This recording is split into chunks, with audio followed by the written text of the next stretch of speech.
waxaan isbarbardhig u sameyn doonaa dowladii gacaanka oo majara u ahayd Jaalle Maxamed Siyaad Barre iyo dowladda oo madaxweynaha ka yahay Maxamed Cabdullaahi Farmaajo madaxweynaha Jamhuuriyadda Soomaaliya. Jaalle Maxamed Siyaad Barre ayaa markiisii ugu dambeysay khudbad dhinacyo badan taabanayso ka jeediyay. Khudbadiisana wuxuu ku bilaabay sida tan: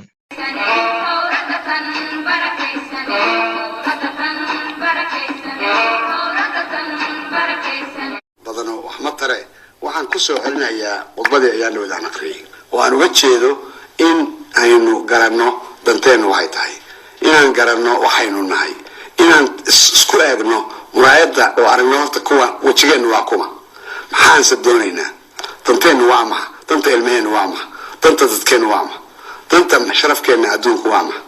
waxaan hadalkaa u leeyahay dhowr arrimood dartood. xabadda dhacaysa nin laban oo ama ajnabi jooga ama dalkaba jooga inuu dadka masaakiinta ku laayo xabad maaha, suu dhiibo. waxa ka sii xun kuwa sida foosha xun waxu beelqaysanahay. waxaan la yaabsanahay ninka inta xafiiska dowlad galay warqadihii tuuraaya dhan dariiqa ku daadiyay, xaggee buu socda, muxuu keenaya, yuusa siinaya warqadaas. yani macnaheedu waxa weeye wuxuu awood u waayey inuu muxuu ahaa inta warqa qaado uu ajnabi u geeyo. macnaha waxa weeye suuqa ka garto buu uga jeeda. waxa ka sii xun dadka masaakiinta oo inta xabadii lagu weerariyay. khudbadda wada maqlayseen waxaa jeediyay Jaalle Maxamed Siyaad Barre. Soomaaliya waa wadan kheyraad Allah, haddana dadka Soomaaliyeed kama faa'iideystaan kheyraadkaas oo Allah ku manaystay. waxay mar walba isku mashquuliyaan dagaalo sokeeya oo iyaga dhexdooda ah. mar walibana dan uguma jirto cid gooniya dagaalka Soomaaliya ka socda. Soomaalida waa dad hal abuur suugaan leh, iyadoo suugaanteeda muujinayso waxay ku muujisay Soomaaliya inay Soomaali leedahay, waxayna ku muujisay suugaan qiimo leh. Soomaaliya Soomaali baa leh. Soomaalidu qab iyo kibir marna qaadan mayse, Soomaalidu qab iyo kibir marna qaadan mayse. waxaana la ka qaban waayo qarqarsiga ku jooga, mayna qof saclay iyo qaar kaloo kaliito ku qaadhabanaya. Soomaalidu qab iyo kibir marna qaadan mayse, Soomaalidu qab iyo kibir marna qaadan mayse. waxaana la ka qaban waayo qarqarsiga ku jooga, mayna qof saclay iyo qaar kaloo kaliito ku qaadhabanaya.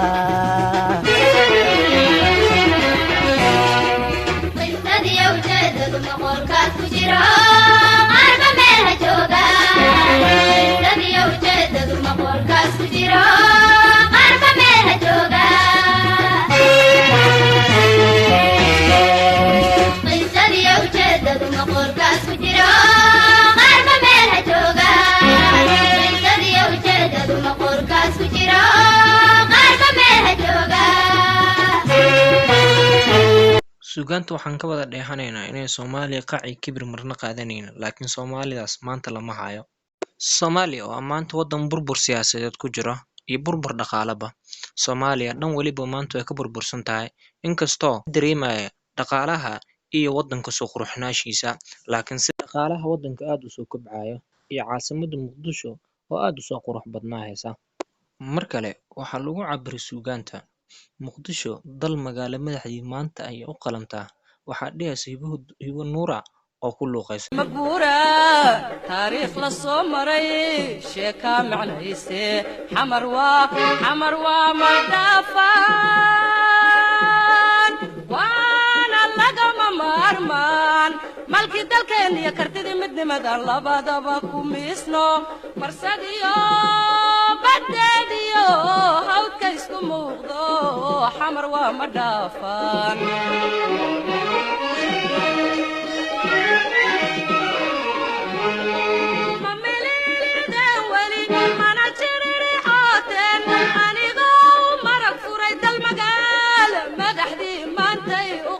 مقدشو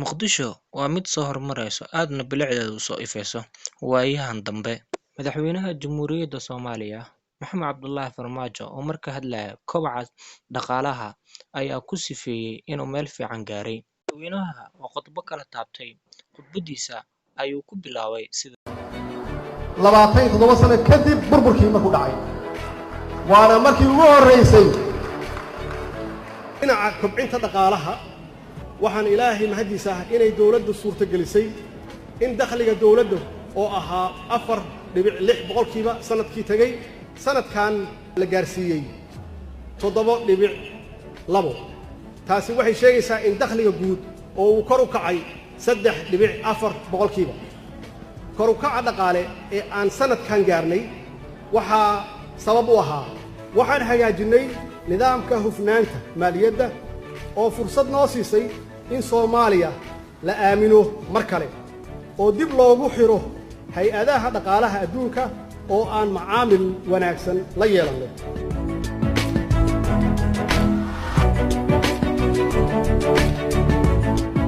booqashada rasmiga ah ee madaxweynaha waddanka Eritrea Sayed Afwerki wafdiga uu hogaaminayo ay ku yimaadeen magaalada Muqdisho ayaa muujinaysa horumarka uu sameynayo xiriirka cusub ee mar kale labada dal dhex maray waxaan soo xirnay albaabkii u dambeeyay ee isfaham la'aanta dalalka gobolka Geeska Afrika waxaan u gudbaynaa marxalad khilaaf la'aan ah aan aadeyno iskaashi iyo wax wada qabsi gobolka Geeska Afrika waxaa soo noqday sumcaddii iyo sharafkii ay Soomaaliya ku lahayd caalamka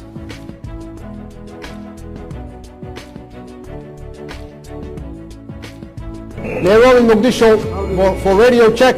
How do you read me? 135.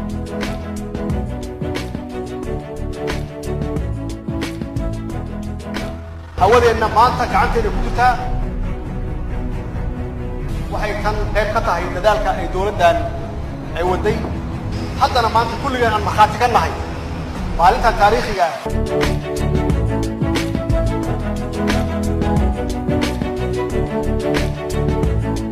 dal walba dadkiisa dhista annagana dalkeena waa kan dal kale ma lihin annagaana dhisanayna insha Allah hadduu Ilaahay yiraahdo saas darteed waxaan rabaa qof walba oo Soomaaliyeed gudaha iyo dibaddaba inaan u istaagno inaan dalkeena dib u soo dhisanno oo aan tusno caalamka Soomaali waxaan rajaynaynaa inay Soomaalida laga baqi jiray ahaan liwaaxyadii Afrika inay dib u soo curato guulaheedina quruxda badnaa mar labaad la soo Soomaali ayaa leh waa ina ayaheena ka wada tashanaa si wada jira waddankeena horumarinaa soo celinaa sumcaddii iyo sharafka aan ku lahayn caalamka idil taasi waxa uu gaari karnaa wadajir iyo walaaltinimo